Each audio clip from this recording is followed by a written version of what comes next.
the Mercedes F1 team and widens a gap now. Actually gives Max Verstappen the lead in the championship. Not a great move. This is John Massigill sitting in the studio. Jonathan Green's going to join me in just a moment, and we have Bob Varsha with us. Bob, what'd you think of the Turkish Grand Prix?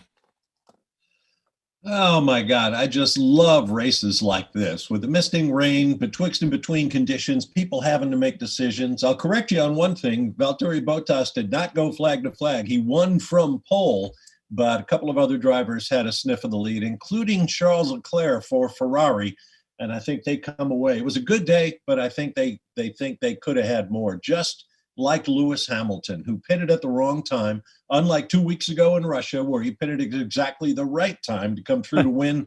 It wasn't going to happen for him this time, and he winds up fifth. So, it was one of those races where, and we've talked about this before, with a few notable exceptions, like Hamilton, like Sainz, who came from the back to get a great finish, like Alonso, who started well and then crashed twice on the first lap and wound up toward the back. Everybody else seemed to finish just about where they qualified, which would make it outwardly seem like a dull race. But with all that happened in that race, all the decisions that had to be made, unless you were watching football highlights while the race was on or reading the newspaper, not paying attention to what the teams were going through, then you really missed a great show, strategy-wise, driver performance. These conditions are so tough. I thought it was a great race. Yeah, you know what? It is a little deceiving, isn't it? The fact that it may not have seemed like the most exciting race, but I do want to ask you, Bob, what do you think about Valtteri Bottas' drive?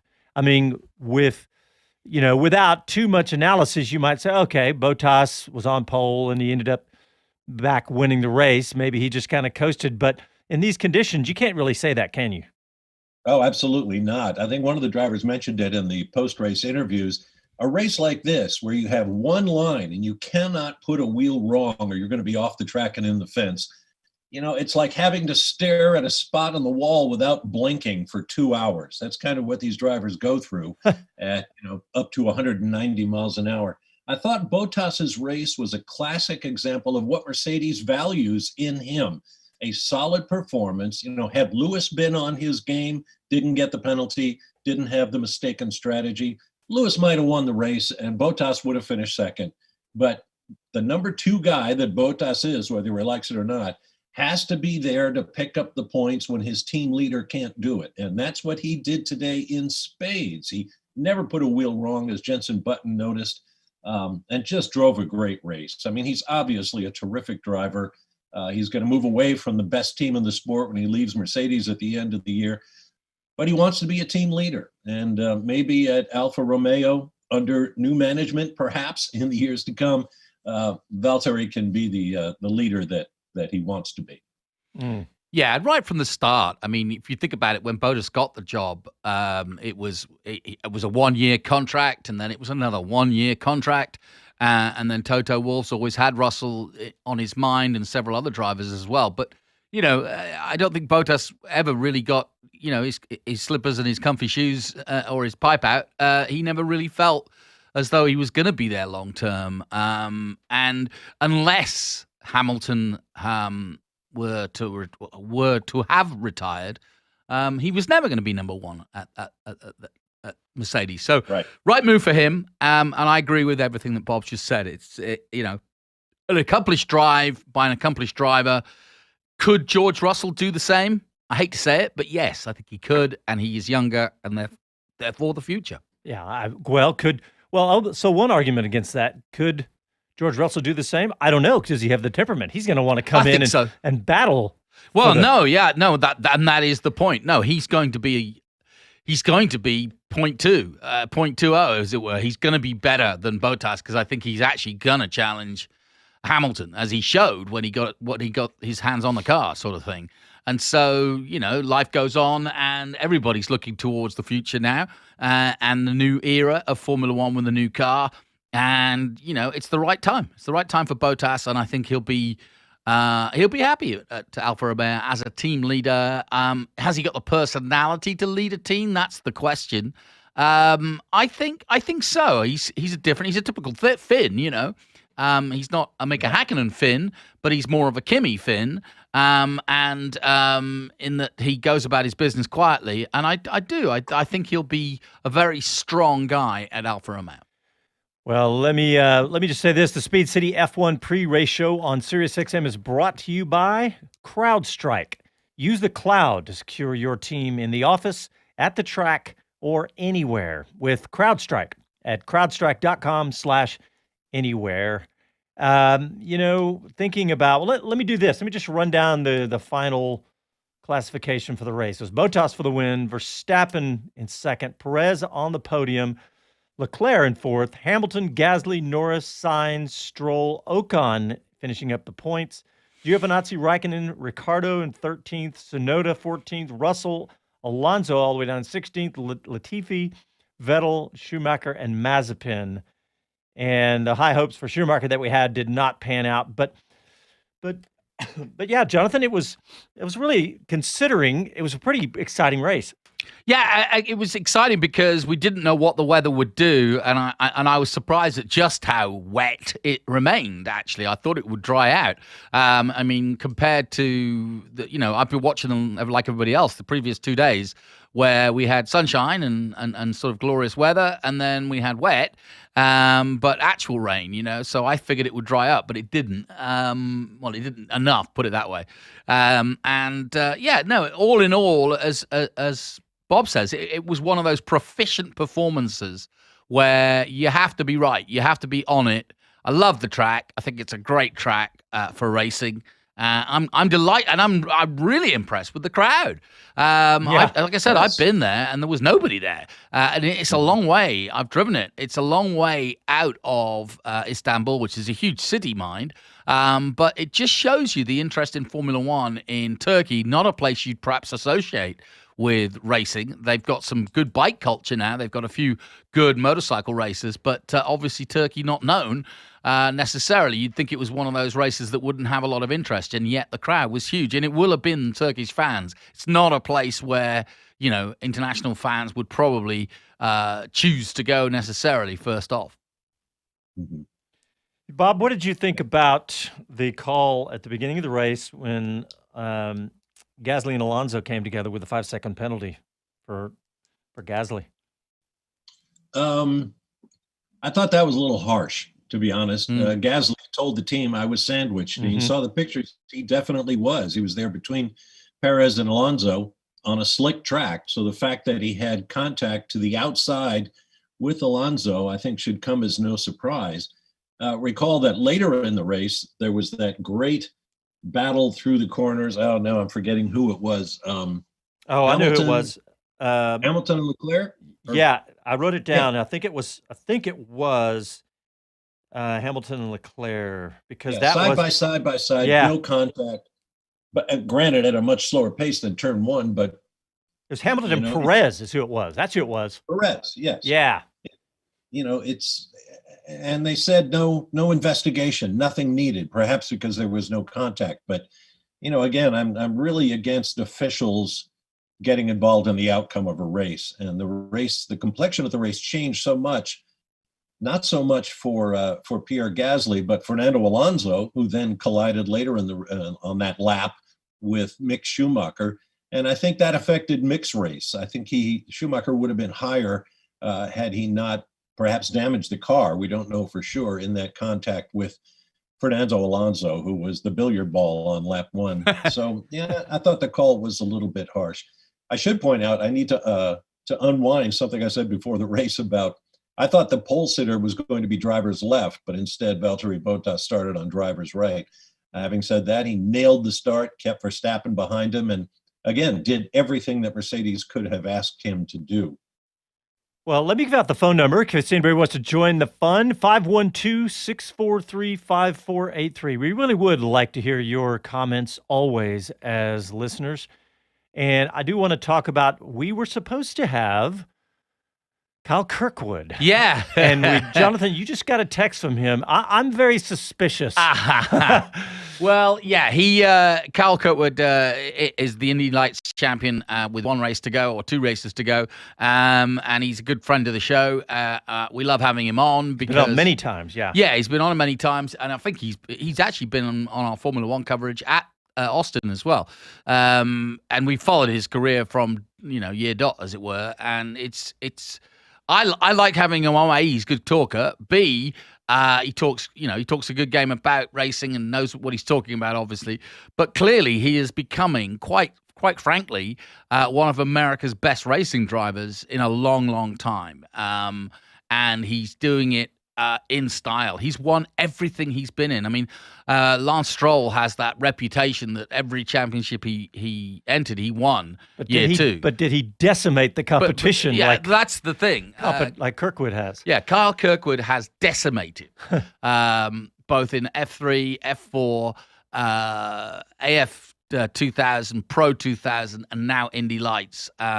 And each time he's won money and won scholarships. He's done it again. He's now going to win $1.3 million. And I think that you look this up, that he's going to have three IndyCar races and an Indy 500 entry. I'm not sure. I think it included the Indy 500, okay. but that's still the minimum. I mean, once you've taken that plunge, you may as well let him drive, So Kirkwood texted you, said he had forgot I had a meeting. What my theory is, because now the other shoe drops. Yeah. We talked for a good half hour about the Andretti Formula One. Mr. Icarus, he came too much to the sun. He's to the sun. Yeah, on that one. I'm thinking, okay, he got a phone call going, you know what? Let's not go on any national radio. He knows we would ask exactly that question. Hey, you're 22, you've won anything, you drive for Andretti. What's the plan for the future? Yeah, is anybody driving the car in Austin, maybe? Who knows? But anyway, we'll see what happens. But that's hilarious. Right, more fuel for the fire, right? Well, yeah, I did. I didn't. I then said I texted him back and said, no worries. The truth is, he's got a meeting, and he's got to work, and so he's gone off to do his meeting. But he is a hot property, and he certainly hasn't done it personally. I can assure you, he's busy boy. But he is absolutely in a great position now with Andretti, potentially, to go for Formula One. All right, well, let's go ahead and take a quick break, and we'll come right back with our continuing coverage of the Formula One Turkish Grand Prix.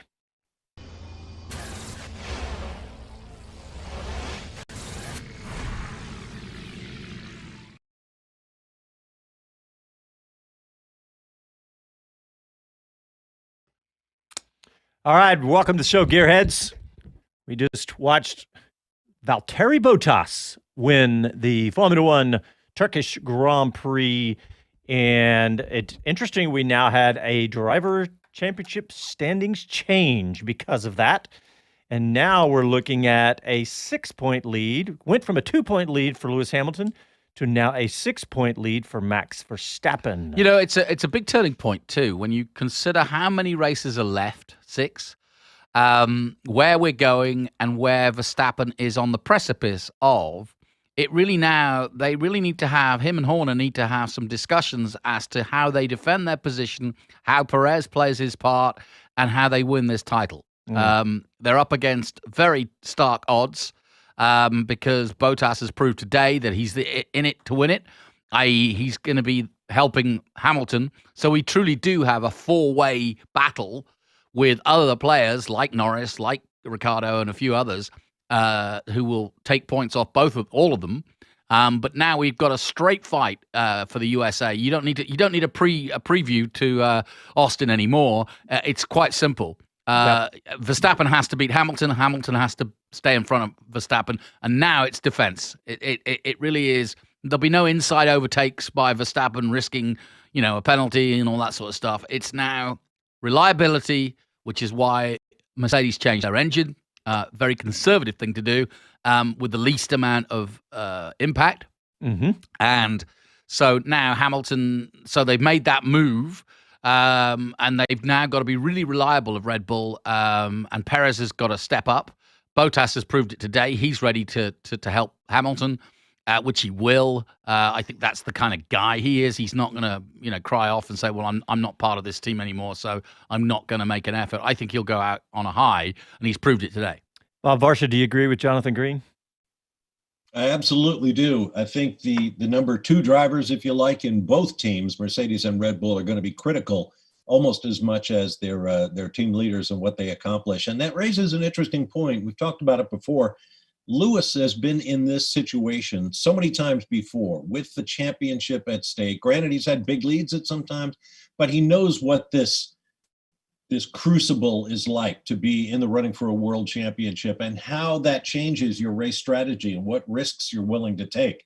Max, for his part, has not been in that situation, and he's kind of blasé about the fact that, I'm not going to change. I'm going to go for it when the door opens, a very Senna-like approach to his races, and that may win him a world championship or bring his world crumbling down in these remaining half dozen races. So that's going to be fascinating to watch. But I wanted to mention, John, we got a tweet out there from Drew who wants to know what the call-in number is. Oh. Apparently some folks have something to say. Yeah, it's 512-643-5483. And you know what? I think actually we might have Drew. I think Drew may have already figured it out because he's on the line. Drew, welcome to Speed City. I did figure it out. I had to look at the last time I called. That's all right. How are you? Welcome aboard. Good. Hey, thanks.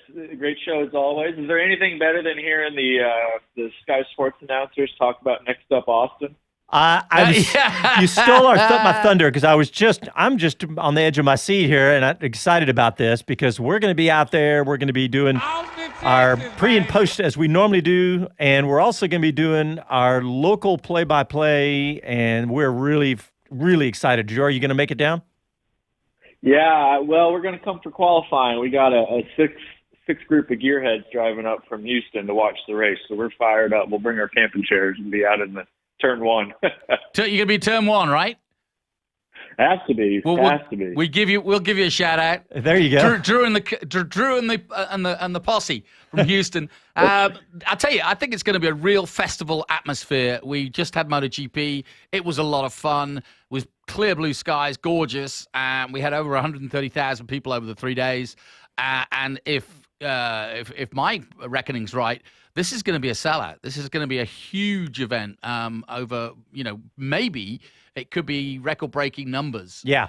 So yeah, because I'm hearing, Drew, that obviously COTA's talked about the fact they're going to have more than 360,000 people. I've heard rumor upwards of 400,000 over the 3 days. And I think, Jonathan, last year, let's go back to 19, for example. I think Silverstone was the biggest, and it was about 370, 380 over 3 days. So this could be the biggest of the year and maybe the biggest in a long time in Formula One, period, across the globe. And there may be some interesting news we are hearing. Yeah. Drew, what are your thoughts on hearing that Andretti could be stepping into the fray?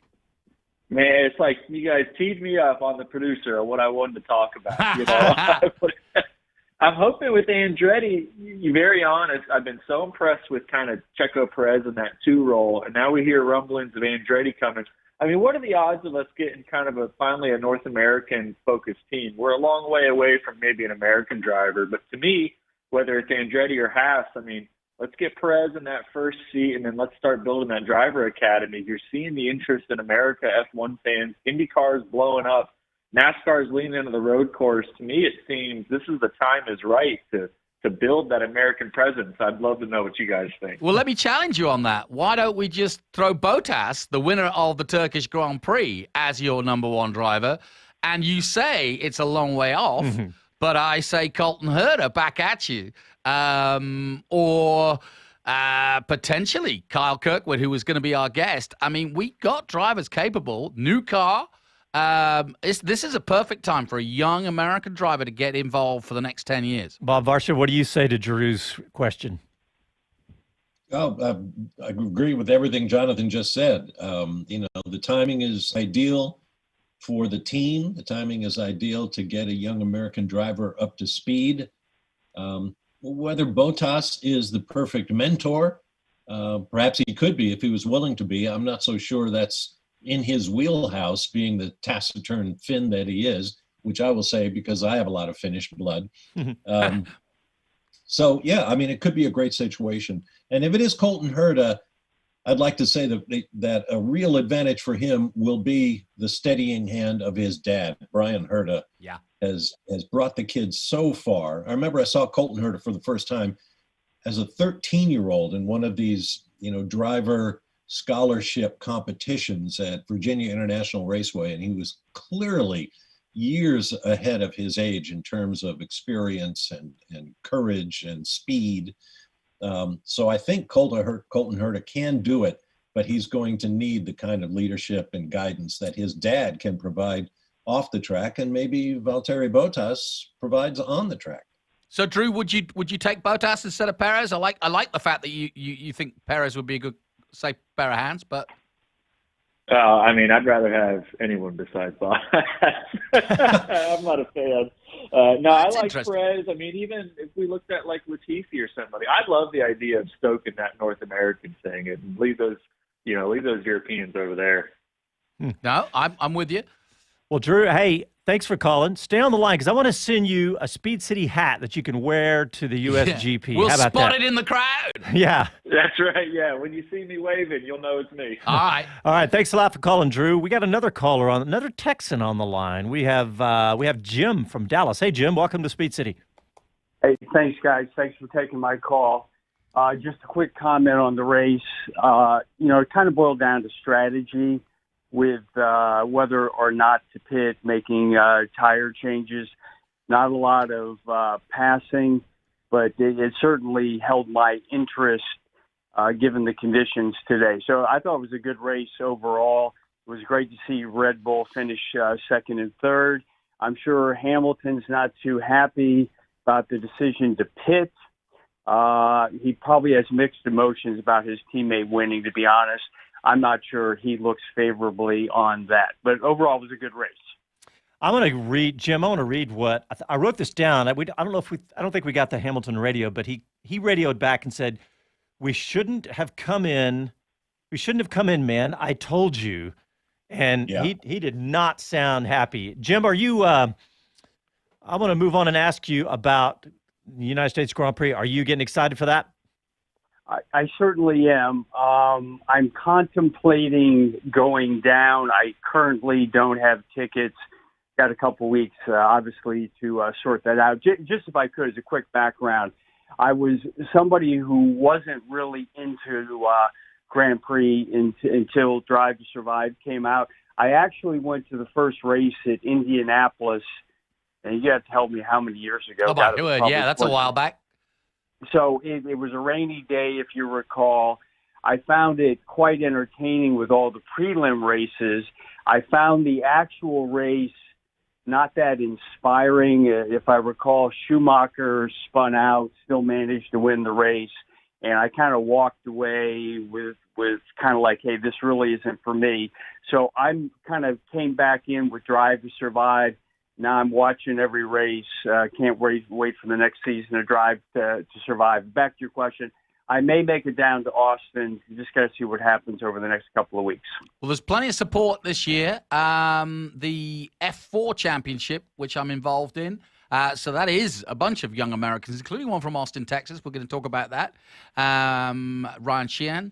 But also the W Series is doing their final double header, which is the women's series, racing in FIA F3 cars. So that'll be a spectacle too. So there's a lot going on that weekend. Billy Joel's playing Saturday night. Come on down, hey, as they say. And Jim, if you there are still some guys selling tickets down here.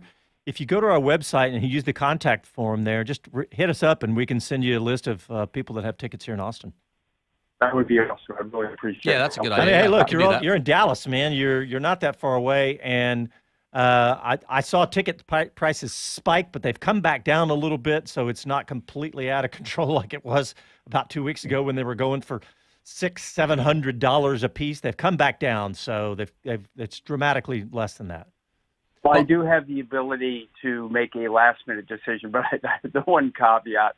I don't know if you've ever driven from Dallas to Austin on I-35. It's not a fun drive, but nonetheless. It's not.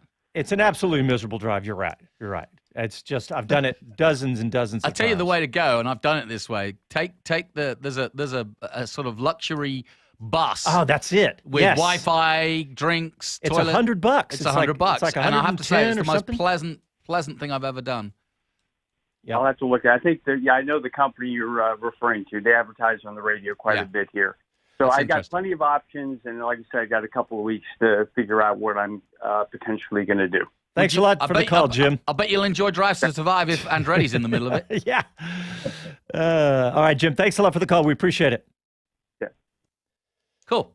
Yeah. I'm trying to think of the name of that company. Oh, I can't. But somebody just sent it to me like 2 weeks ago, and I am drawing a blank. But anyway, well, Bob Varsha, what do you think about? You were excited about this race. I know after it was done, and on the surface, like I said earlier, it might have appeared that it wasn't the most exciting, but there was so much going on, lots of little things happening that you got to be paying attention. But what'd you think? Oh, I absolutely thought it was a great race. Like Jonathan, I love the racetrack. We had the rain. We had fast drivers having to come from the back. We have a championship at stake. I mean, what more could you ask for? It's, I've never been a fan of the argument that there isn't enough passing in Formula One. I know a lot of people in Formula One think that, which is why they monkeying with the aerodynamic profiles of the cars for years, trying to allow them to slipstream one another closely to encourage passing, and the whole drag reduction system, opening up the rear wing for greater straight line speed to allow more passing. I like the sport just the way it is, but maybe I'm a little too old school for what people need these days. I mean, Bob, Bob, it's funny. It's taken me, and we go way back, back to those early days of ESPN. It's taken me learning NASCAR, which I've been doing for the last 2 years, and I was involved in the NASCAR event here. But I'm now a big NASCAR fan, but I wasn't as much. And what I would say is I'm a NASCAR fan now because you cannot compare it to any other motorsport. And the truth is, Formula One's the same. It's just not like any other motorsport. So if you go expecting an IndyCar race, you're not going to get it. If you go expecting a NASCAR race, you're not going to get it. And so I now appreciate NASCAR for the same reason that I appreciate Formula One, which is it's a standalone sport which has everything. It has all the facets that you need to be interested in. But it's not about massive overtaking and drama and crashes as other motorsports can be. Right. NASCAR and Formula One are like baseball and football. Both games involve balls, but they're very different games. Yeah.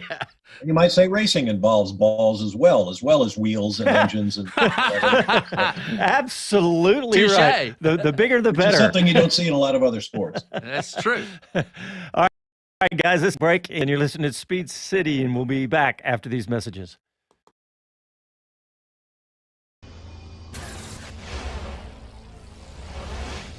Hi guys, this is Pierre Gasly and you're listening to Speed City. You're listening to Speed City F1 on Sirius XM. All right, welcome back to the show. We're going to talk some more about the Formula One Turkish Grand Prix, but I want to take up where we left off a little bit. Bob, you were talking about the courage it takes to be in motor racing, but during the break we were talking about Hamilton, has probably reached the pinnacle of his career, but he's obviously a super competitive guy. But also we now have Max Verstappen, who we all know is incredibly competitive. The Verstappen-Hamilton battle, I mean, how does that compare to the iconic battles back in Formula One back in the day? Well, I think there's an obvious comparison there. Obviously, everybody decried Formula One for so many years because one guy won all the races. Either it was Hamilton and Mercedes, or it was Schumacher and Ferrari, or it was Nigel Mansell and Williams. I mean, pick your era. One team, one driver dominate is not a great thing for the sport.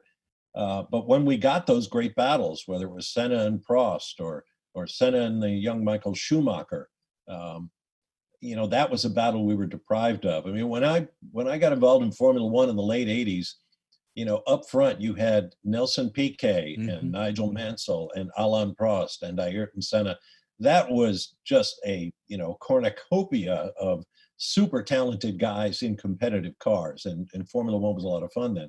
Were those races measurably better than what we're getting today with Lewis Hamilton or Mercedes against Max Verstappen and Red Bull? No, maybe, probably not, in my view. But, when it works, it works. When you get the great heroes and villains and competitive cars and races, like we've seen this year, that's exciting stuff. And I think it compares with any other form of motorsports.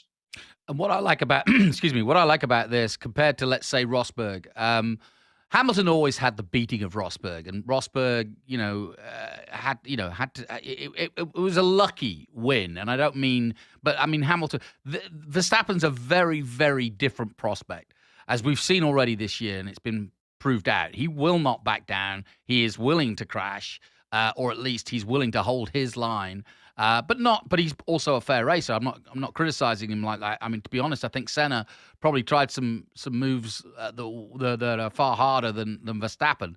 But I think that Hamilton knows he's got an opponent now, a fierce opponent that is going. I like it because it's going to test Hamilton like he's never been tested before. Yep, absolutely. And I think Lewis relishes that. Yeah, to be honest. Mm-hmm. Absolutely. Especially at this point in his career where he has nothing left to prove. And let's go after, let's have this epic battle like this, which is what it is right now. And I think if he wins it, I think he'll be the first to say this is one of the most special titles because of Max Verstappen. Yeah. Right. Max Verstappen. And look at the generation that's coming, the George Russells and the Lando Norris. We're about to get it. Wouldn't you agree, Bob? We're about to get into a really good 10-year period of great drivers, great personalities, and open competition.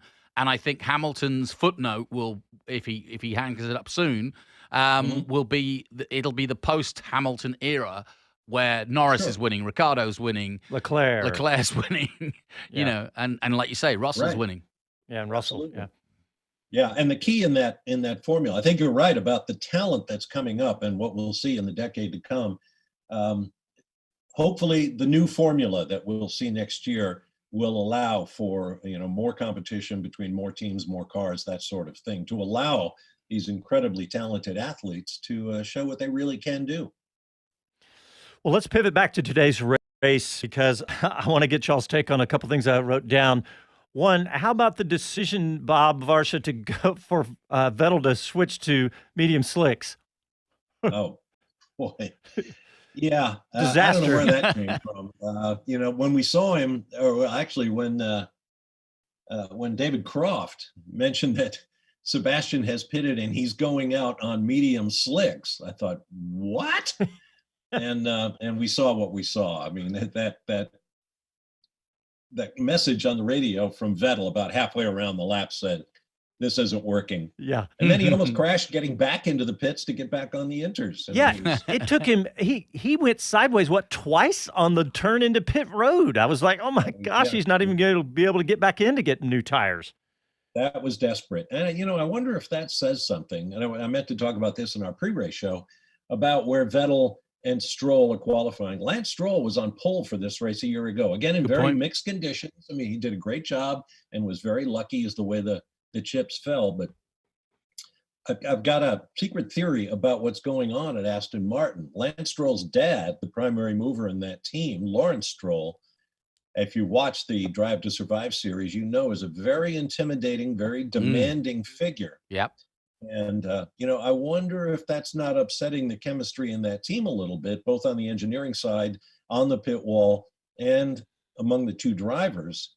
And suddenly, they just are not clicking the way they should. And the performance of the team as a whole has decreased some.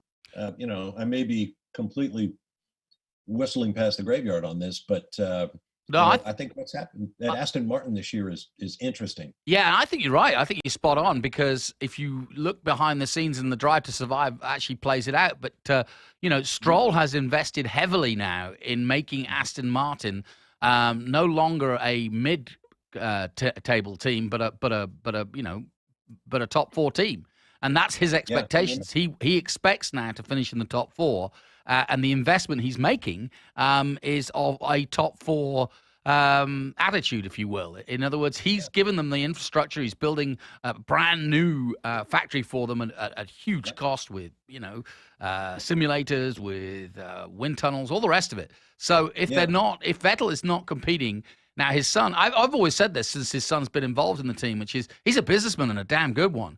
And like you say, a stern one.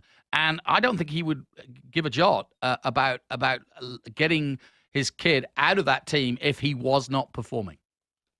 Yeah, you could be right. I mean, sure, Lawrence Stroll's doing a lot for the team, no question about it. The new factory will help. But keep in mind, this team, as Racing Point, tore up this race a year ago with Lance on pole. Perez came through with a great drive. The old BWT team, Racing Point, was very good at this track a year ago. This year, not so much. Not so much, yeah.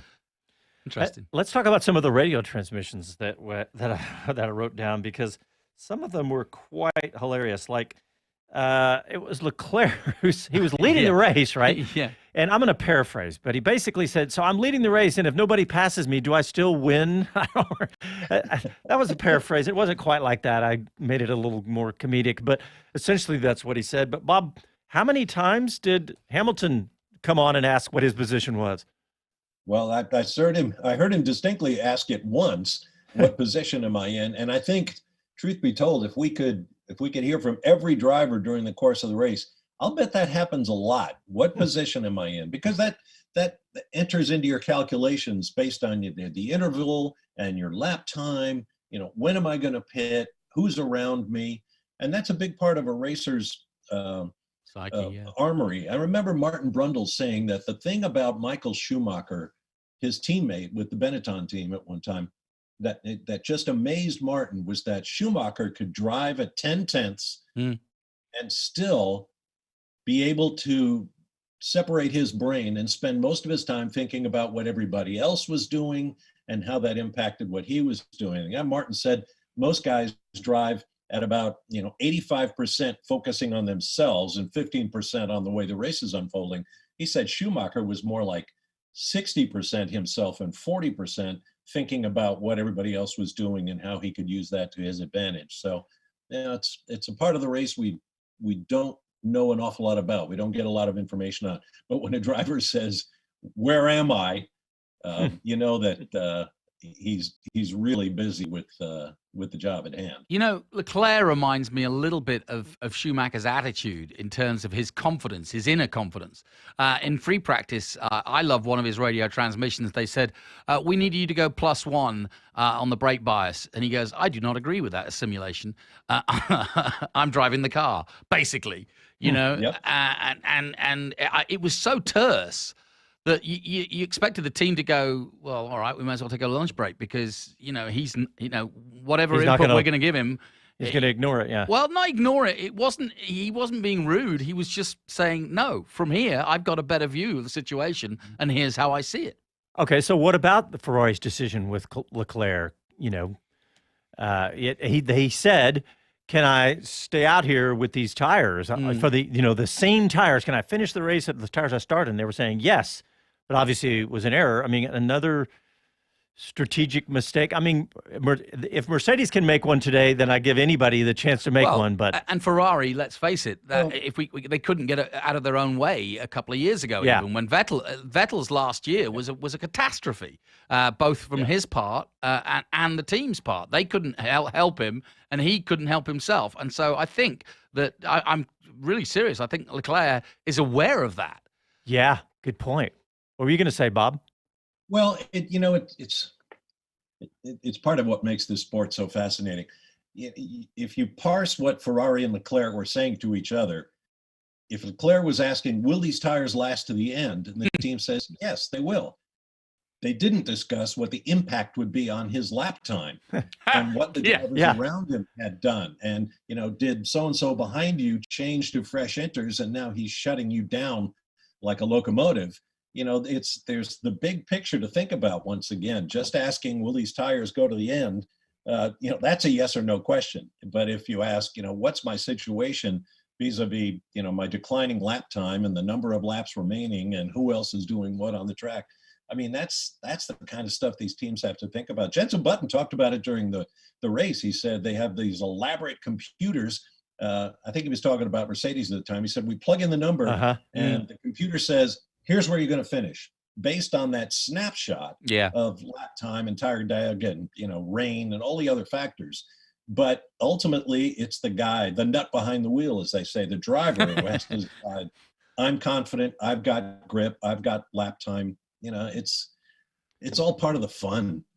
Absolutely. Hey, we do have that clip from McLaren. Let's play that now. Can I stay with this set until the end of the race? Yes, you can stay until the end with this set. Yeah. Mm-hmm. So, okay. Yeah. And? Yeah. But you're not going to win, but you can stay with these tires. Mm-hmm. All right, guys. Well, let's go ahead and hit our next break real quick. And when we come back, we'll continue our discussion. But we're also going to talk more about the Andretti Formula One situation. We're also going to talk a little bit more about the Drive to Survive impact on Formula One. You're listening to Speed City live from Austin, Texas. Back after a quick break.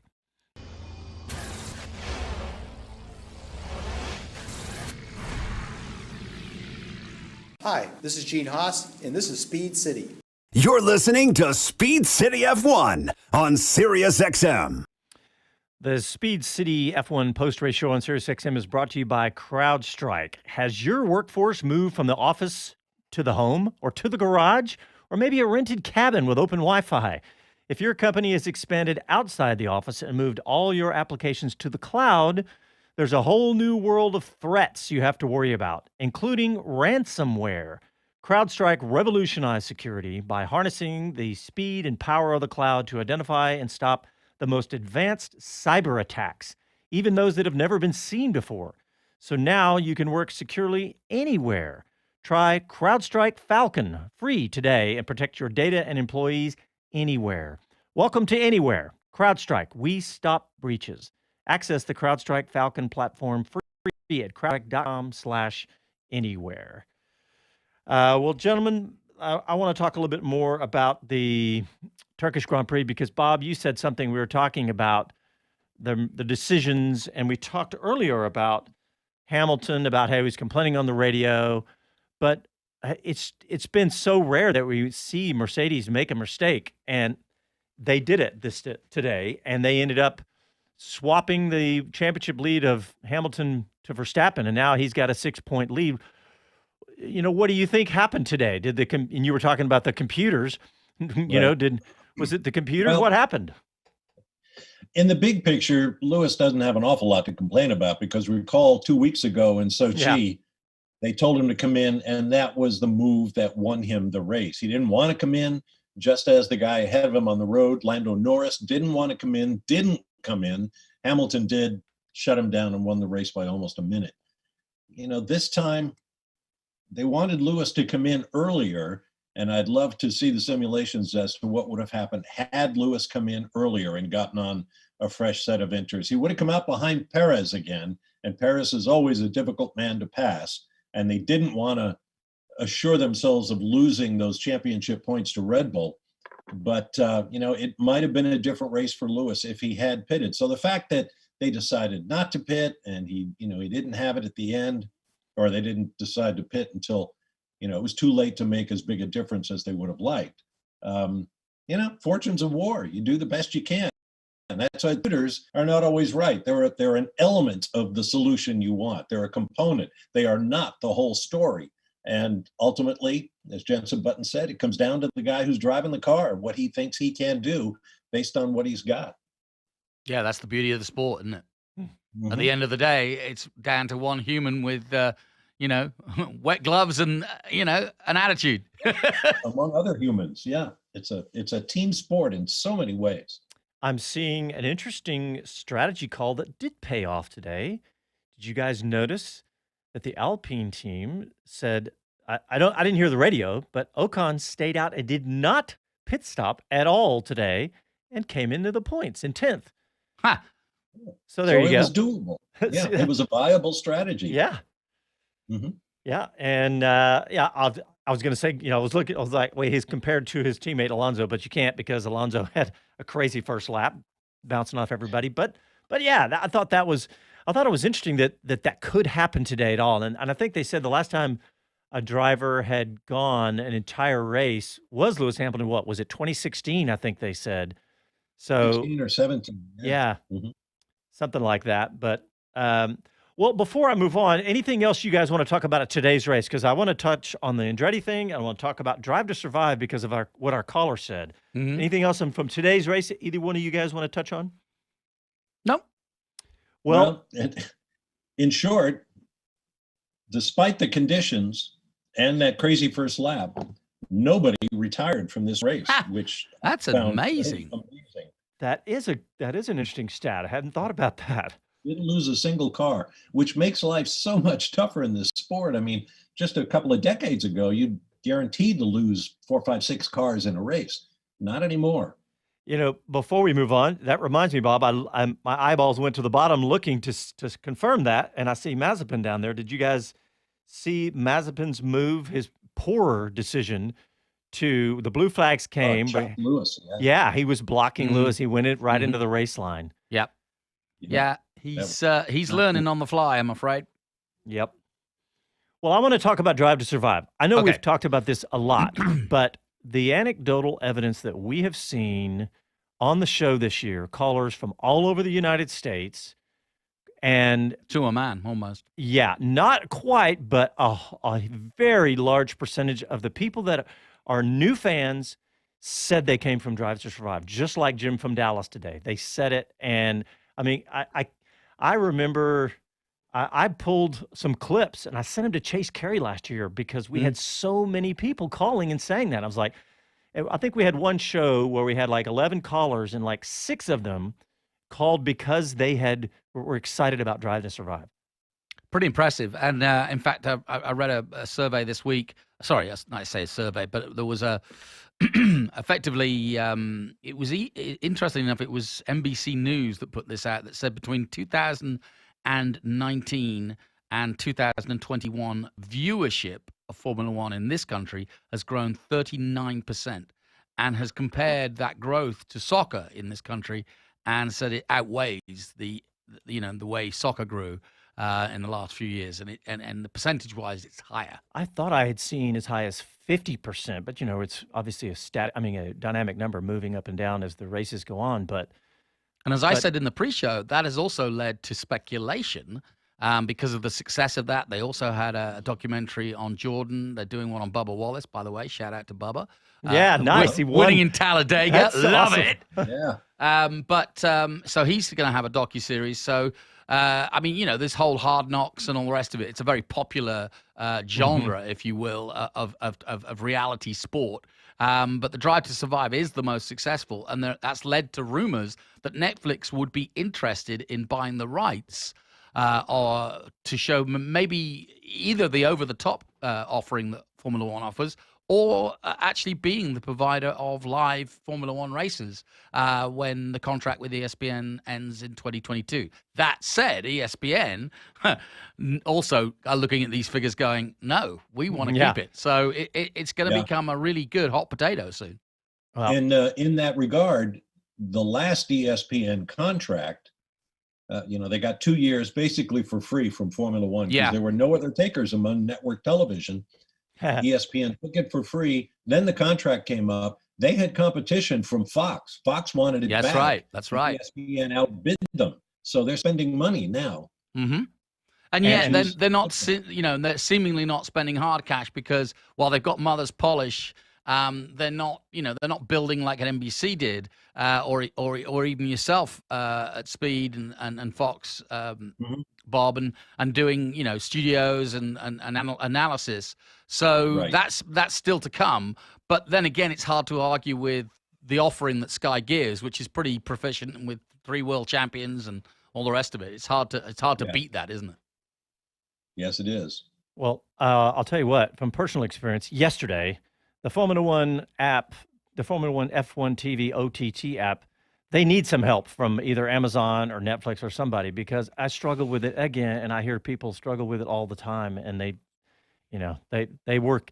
At one point, they were talking about how much they were going to be able to do with that, but it's been a technology struggle from day one, and it's really frustrating. I'm just glad ESPN does make it so easy. Yeah. And because like you mentioned in the pre-show, you can get every. Well, the beauty of it is you can get it tomorrow. Yeah. It's on demand right now. You can go back to free practice too. That's the beauty of it. And so, not that people like to consume live, and it depends because it's early in the morning. People want, I think a lot of people may not even watch this race until maybe this afternoon. Yeah. It's just the way it goes. Yeah. Except, speaking of that, ESPN does the replay in the afternoons or late afternoon, early evening, depending on. It's not the same time every day. I think it's like 2 or 3 o'clock. But yeah, I want to go to pivot to Andretti because I know we talked a lot about this in the pre-show. But if some people missed it because, and I'll just start with it's now beyond rumor because Michael Andretti has come out and said about a month ago. He said, I want to buy a Formula One team. And has done the prospectus for an IPO to raise $250 million to do it. And by the way, that $250 million would be to start its own franchise. Buying it into a franchise is different. Right, but I wonder if they continue that to build the team or if that is only to start a new team. I don't know. I don't know if that IPO was for that one or the other. I think it's an indication to potential partners that you're serious. You're not just buying in and getting the notoriety. You're willing to do it yourself. It's the first thing all of us said is that, hey, they've not only just said out loud we're going to do this, but they filed the paperwork to do this. So, yes. And as we talked in the pre-show, and Bob, you can enlighten us further, but when you look at what Andretti's involved in motorsport and also what kind of a businessman Michael is, it makes more sense than almost Gene Haas, to be honest. Bob, would you agree? Yeah, I would. For the reasons you mentioned earlier. I mean, Gene has got into the sport. I mean, he's a very clear-eyed businessman. He knew it was going to cost a lot of money. Thought he would have more success buying off-the-shelf bits from Ferrari. But at the bottom of it, his goal was basically to market his advanced computer-controlled milling machines. And I hope he's accomplished that because you'd like to see his investment pay off. But was it as important to him as actually succeeding in a sporting sense? You can be sure if Michael Andretti comes in, he's going to want to win races. He's going to want to get to the front. I mean, he's going to want his sponsors to be treated well, but he's going to want to compete every bit as hard as his teams do in IndyCar and Formula E and Extreme E and Australian supercars and dirt track and everything else that Michael's involved in. And I get Go ahead. Yeah, I was just saying, I get the impression, reading between the tea leaves and Drive to Survive, that Gunter saved the team from the precipice because I think Gene had said, enough's enough. I'm not investing any more in this to be at the back. That's not why I'm there. And It came to that, well, are we signing up for the 5-year deal into the Concord Agreement? And I think he had to be convinced by Gunter to do so. And so Gunter literally said, right, okay, no more paid drivers. We get rid of both drivers. We'll effectively have 2 paying drivers, one with a Ferrari connection and the other with money. And that is how we will keep this enterprise open. And that will give him time to get to 22 and then take a completely new look at it. Whether Mazepin will stay because of his money or Mick will be taken by Ferrari to greater things, but there's really not a lot of room. But I think second year would be great for Mick.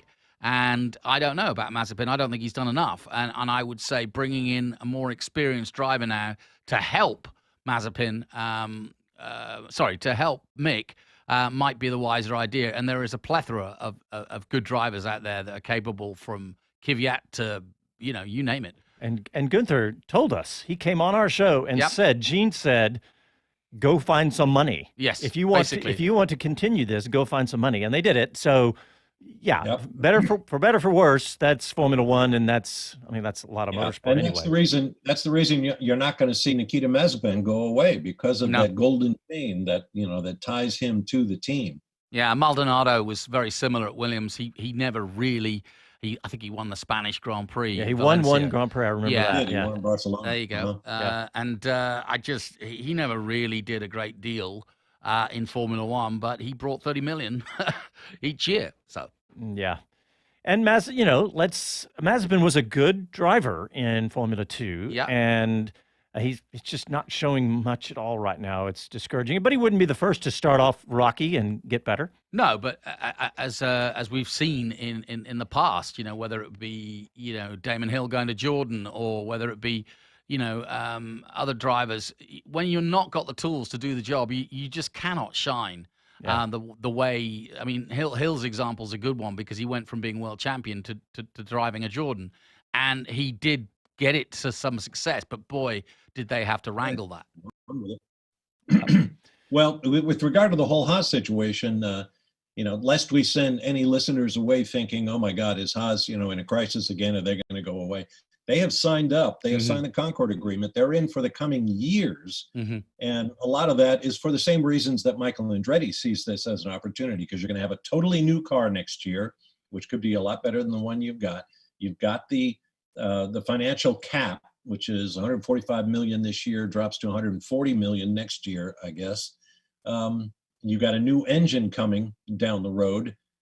So this is a good time to stay in. And if you signed up to the Concord Agreement, unless the team changes hands, that team in whatever form will still be there, because they're bound by contract to be so.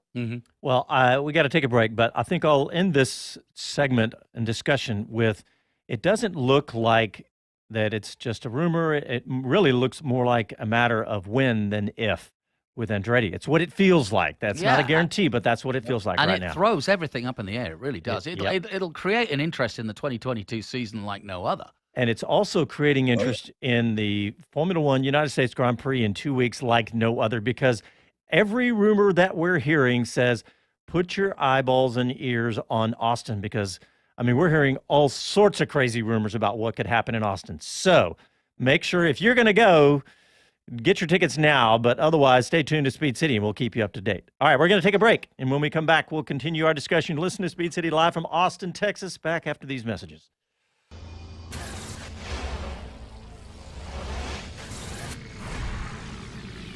Hi, this is Jay Leno from JayLenosGarage.com, and you're listening to Speed City. You're listening to Speed City F1 on Sirius XM. I invited Jay Leno to come on the show to talk about his new television show. Is he coming to COTA? Well, I called up COTA and I said, hey, if Jay Leno comes, did you find a spot for him? They went, yeah.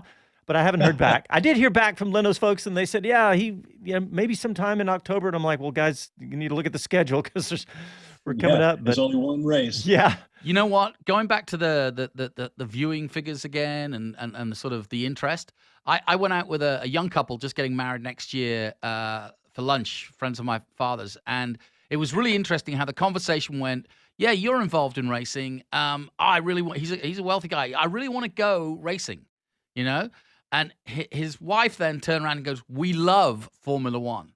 We love Formula One." And so it's clearly. Did she say Netflix or what? Yeah, did she, absolutely. Drive to Survive. And so therefore, that was a couple's thing for them to do, which was watch Drive Survive. And I don't think that's. You watch it with your wife. My She's wife not and a my fan. daughter. Yeah, also. there you go. My daughter, who had no interest at all in Formula One, and now does actually. And right no in my interest own in house. Dad at 16. Yeah, exactly. Except that I got her an ACL ticket. Now you're back in favor. So now, I made her pay for half of it, but I got her one. So what's the surveillance? Within 20 yards, or are you going to have a drone up? Yeah, I've got a drone. I do have the phone tracking. I'll have that. I'll admit and that. Now the whole world knows. Yeah. Hey, this is a story that I put in my notes for this week before the Andretti story got even hotter than it was. And the headline to this one was, Alpine confirmed. No, not that. Sorry. It was another one. It was about how Alfa Romeo not in a rush to name Bottas teammate for 2022. It's like, so again, confirming. I feel like Kurt would not in a rush to be on the show today. Yeah, if you missed it. Andretti driver Kyle Kirkwood was supposed to come on the show today and just suddenly had a meeting. Face the audience. Had a meeting, air quotes, meeting that he had to go to. My theory is he got a call and said, don't come on the show because we don't need you to be talking about any of this wait 2 weeks. I don't think he needed a call. He's a smart cookie. That's probably true. Yeah, well, but more to the point, he also said, "I'll be glad to talk with you on the USGP weekend." Yes. Yes. Yeah, he'd say that. Well, I've invited him onto the live show for the Austin weekend. So there you go. Yeah, we got to get him back in the booth. Bob, do you remember when at COTA when someone went up in the tower and found the microphone and made the sounds that went out on the world feed? I was waiting for that. I knew the producer had. That was actually the sound. Well, Kyle Kirkwood was in the booth, and he and I were in booth number 2. Jonathan and Bob Constanduros were in booth number 1. And I heard that, and I thought, that's Jonathan. I swear, I thought it was you, Jonathan. Bob would have killed me. Well, I was ready to kill you. Say, Bob Constanduros would have whacked you with a bean bottle or something. Yeah, and we should say a champagne bottle. Well, and Kyle Kirkwood was in mid-sentence, and he heard that, and he just totally stopped. And what neither one of us realized that was going out all over the world. That was what Kirkwood was in that broadcast. That's what I mean. He was in the booth at COTA when that went out, and we were both trying to talk. But anyway, hey, I do have a story that we're almost out of time, but I had a story that I want to talk about real quick, and that is this has been bubbling, no pun intended, about Formula One is creating 100% sustainable fuel to keep internal combustion alive. Not only do they want to keep internal combustion alive in Formula One, because I don't think the internal combustion engine is leaving Formula One anytime soon. Obviously, not the next generation of engines.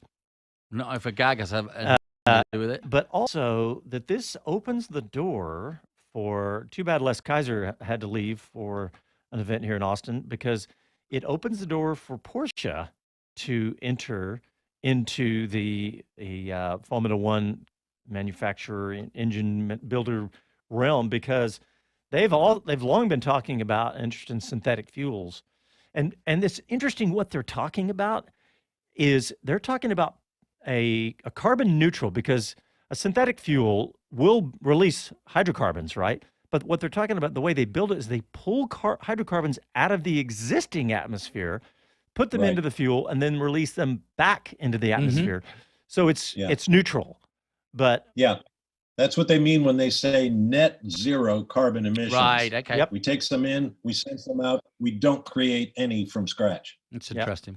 And in this story, this was on carandriver.com, but I think it was elsewhere, but F1 estimates only 8% of the 1.8 billion cars expected to be on the roads in 2030 will be fully electric. Now, that, it's just everyone's so excited about what Tesla's done and all the electric cars on the road. And everybody's going, yeah, it's the future. But it's going to take some time. Everything from the infrastructure for charging is getting there and better. It's great if you have a Tesla, and it's getting there. But it's, that's not that far down the road. And we're at something like 1% of the cars are electric now. So the story I like was that grape skins that used for making wine were going to be potentially a fuel. Yeah, there's been all sorts of interesting products. Which Scott Pruitt would love. He's got a winery and he races. Well, yeah. Yeah. Don't mess with wine. Yeah, exactly. Don't mix the two. Oh, yeah. The corn growers have had enough of all that. So the wine growers don't want that to happen. Yeah. But F1, we used a biofuel made from milk extract in the Toyota Racing Series.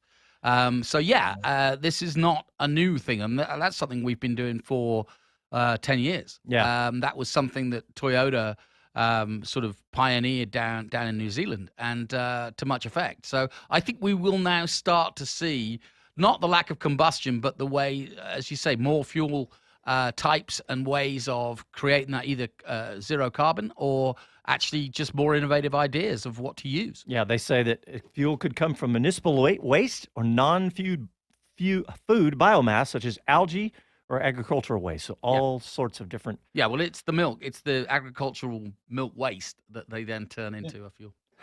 If you've ever gone by a big landfill at night and seen those pipes that come out of the ground and burn with a flame, There's a great big one just outside the Interlagos circuit in Sao Paulo that I used to watch in the evenings. I mean, it's fascinating, just these flames everywhere. There's energy there to be exploited if we can just develop the technology. There's energy in them there hills. All right, gentlemen, we are out of time. I want to thank all the callers, very interesting callers, good stuff from everybody today. And I want to thank you, Bob Varsha, Jonathan Green, Les Kaiser, and of course, our next show is live from Circuit of the Americas. Finally! We're going to have our standard pre- and post-race, and if you're in the Austin area, we're going to have a local broadcast, so go to our website, speedcitybroadcast.com, and we'll be out there from Thursday on having tons of fun. So we'll, if you're coming to Austin, look us up, give us a shout on the website, speedcitybroadcast.com, and thanks, everybody. We'll talk to you next Sunday. Happy trails.